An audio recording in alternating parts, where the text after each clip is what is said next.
Hello ladies and gentlemen, greetings from Bangkok in Thailand. It's that time once again for another one of my pickup videos. It's actually been quite a while since I uploaded the last one. I think, come to think of it, it would have been just after I got back from the United States. And then I've done a little pickup video where I showed off literally everything I found over the 3 months, which I literally dragged across from one side of the bloody Atlantic to the other. Anyway, obviously I'm in Thailand and I've been here now just under a month. And I must say game hunting here is pretty fun. It's definitely different to doing it in Europe and the United States, and there is surprisingly a lot more here than I thought there would be. So I've actually picked up quite a few gems. One thing I will say is you really do need to know your stuff here in order to basically, to get good deals, I suppose, because half the stuff you'll notice, if you know what you're looking at, is bloody bootleg. So if you're just some, I don't know, some bloody idiot who works at GameStop or CX, and I suppose you buy bootleg merchandise, then try and sell it in your shop as the real thing. Yeah. But no, I'm not one of those idiots, no. I'm just your humble collector. So anyway, I've got quite a few bits and pieces from Bangkok. But as I was saying, you really do have to be careful as well, because the prices are also bloody all over the place, which can work to your advantage, but at the same time can be really annoying. Like, for example, there could be one item, you'll go to one retro gaming store, and then it'll be about £50, and then you'll go to another one, and it'll be the equivalent of £10. There's no rhyme or rhythm to it. They obviously don't eBay check here, so I don't know where they get their prices from, whether they just pull them out of a hat or what. For example, what did I find a few days ago, which I didn't purchase because it's just a ridiculous example as usual. The bloody Pokemon. Those Pokemon 2DSs, remember what came out in Europe a little while ago? Basically, they re-released Pokemon Red version, Yellow version, and Blue version, and they each came with a different 2DS. Over in Japan, they actually released a green one as well, and as far as I'm aware, it's pretty common. It's just like a £70 item, something like that. I tried to buy it in Bangkok, and the bloody bastards tried to charge me like 200 quid! 200 quid for that!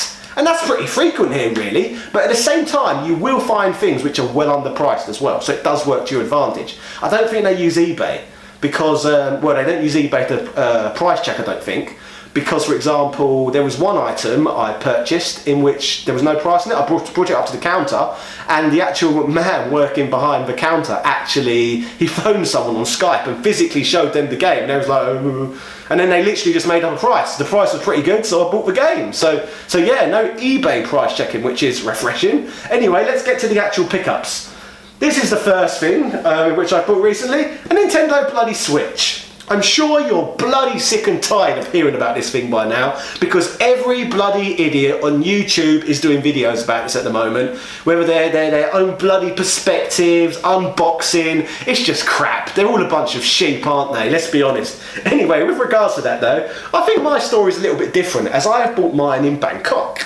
Over here in Thailand, you see, Nintendo, they don't actually officially release anything here as far as I'm aware, and definitely not the Nintendo Switches. I've been on like the Nintendo's global website, and they've got all the different region stuffs released in.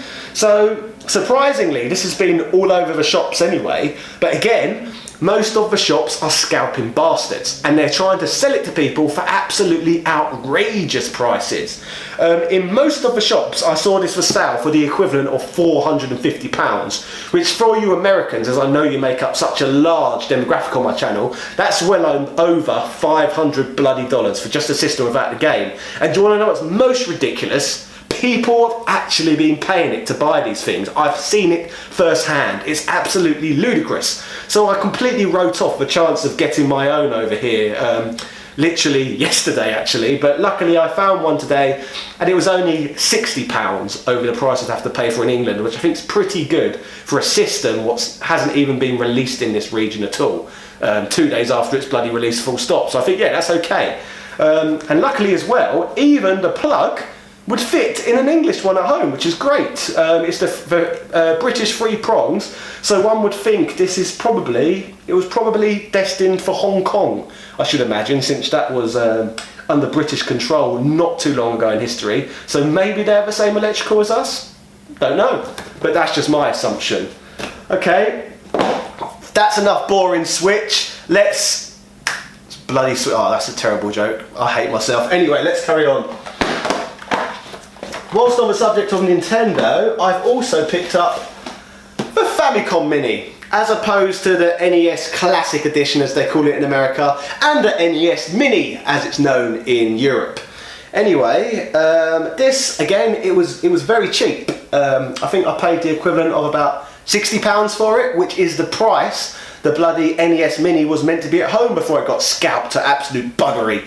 Speaking of scalping, you can see why the price is so ridiculous, because again, around these shops, they're absolutely stacked to the brim with European and American NES Minis and NES Classic Editions. So if you're wondering where a lot of them have bloody gone, a lot of them are just sitting in bloody shops here in bloody Thailand, some of which they're trying to sell for around £400 each. It's literally outrageous. I don't know where they get these prices from, but it's mental. Anyway, it's very nice to have a Famicom Mini though, because I never had any intentions to buy an NES Mini in the first place, because I bloody have a real NES and I have all the games, the actual original cartridges for the NES. What were the games on the NES Mini, if you understand what I'm saying, but I do not own an actual Famicom yet. So it's nice to have a Famicom Mini, I must say. It's very novel. The controls are a bit odd though, I've got to say. They're about that big. It's like, if you've ever seen that sketch on Little Britain, write the theme tune, sing the theme tune,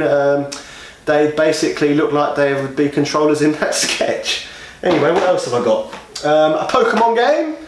This actually is the first ever Pokemon Stadium game, and surprisingly, it was never released outside of Japan. Basically, we've got Pokemon 1 and 2 in Europe, Pokemon Stadium 1 and 2 in Europe and America, but there are actually Pokemon Stadium 2 and 3 in this part of the world.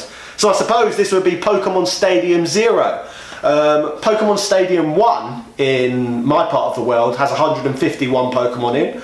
Pokemon Stadium 2 has 251 Pokemon in, and this version, which we call Pokemon Stadium 0, for simplicity's sake, has 40 Pokemon in. So it's kind of like a beta version of Pokemon Stadium. What else have I got here? Oh yeah, Breath of the Wild, which I've got for the Switch, but again, we're bored of hearing about that, aren't we? Generic as bloody hell. What else have I got? Virtual Boy. Got some Virtual Boy games. I love bloody Virtual Boy. That's a system which is unappreciated. I've got the Bomberman game here, which I can't remember what it's called. Basically, it's a Tetris-style puzzle game, sadly, rather than the Bomberman game. But again, it's another one towards my eventual complete set of worldwide Virtual Boy games. I think I've got 14 now in total out of the 22 releases. Another one, a Japan exclusive. This one's actually Space Squash, which is actually a squash game rather than a bloody space shooter where you squash ships, which is a bit disappointing as well, I suppose. And the crown jewels out of my Virtual Boy finds, a bloody complete inbox copy of Jack Brothers, which is nice. And again, this is the Japanese version, which is even more sought after than the American version. And I think that's tends to be the Virtual Boy game most American collectors would want. But again, this is the Japanese version, and it's even bloody rarer, which is nice. What else have I got down here? Few SNES games. I have to say, all three of these I found so far I got for extremely cheap, like literally a couple of pounds each, and all three of these games made my top 50 Japanese SNES game list, which you can find on this channel also. And these games are the Gundam Beat 'em Up, which is basically like, if you ever played Mighty Morphin Power Rangers, the Fighting Edition, it's run on the same engine as that. It's a great game, and it's different to a lot of fighters. And the other one is I've got two of the Compati Heroes series, which is basically like a crossover game between Gundam, Ultraman, and Kamen Rider. There's quite a few of these games in this series, and they're pretty good, I must say. They're very Mega Man-esque, I suppose, in terms of gameplay and music as well. So they're very nice games, and a series which we did very sadly miss out on in the West altogether. Over the next few days, I may actually see if I can find a few more for games in this series, because correct me if I'm wrong, but I think there's eight of these, I think. Maybe even between 6 and 8. I can't remember the exact number. And last but not least, I have looked all over the bloody world to try and find semen for a good price. And finally, here in Bangkok, I finally managed to receive semen for a great price. Cheerio!